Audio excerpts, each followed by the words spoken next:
Hello friends, welcome to our channel. రీసెంట్గా release అయిన clown in a కార్న్ఫీల్డ్ అనే Hollywood movie చూడడం జరిగింది. టోటల్ రన్ టైం వచ్చేసి 1 hour 36 minutes. నా మూవీ ఎక్స్పీరియన్స్ చెప్పాలి అంటే నచ్చలేదు. ఇన్ఫ్యాక్ట్ చాలా బోర్ అనిపించింది.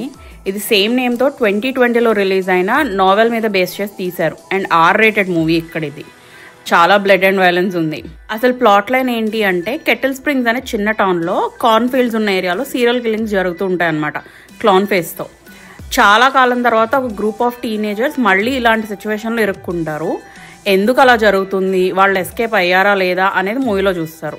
పాజిటివ్స్ చెప్పాలంటే అసలు ఏమీ లేవు. నెగిటివ్స్ చెప్పాలంటే మనం చాలాసార్లు చూసిన రొటీన్ స్లాషర్ హారర్ అని చెప్పాలి. నాకు మాత్రం ఎక్కడా కూడా ఇంట్రెస్టింగ్ సీన్స్ కానీ సస్పెన్స్ అనిపించేవి కానీ కనిపించలేదు.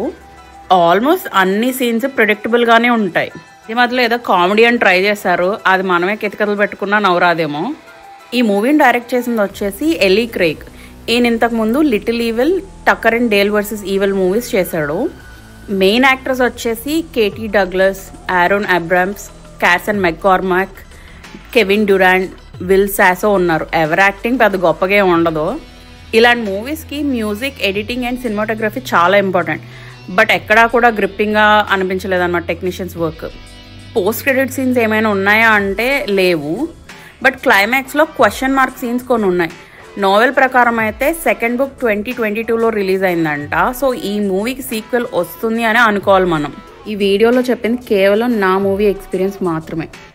Thanks for watching. Please like, share and subscribe to our channel.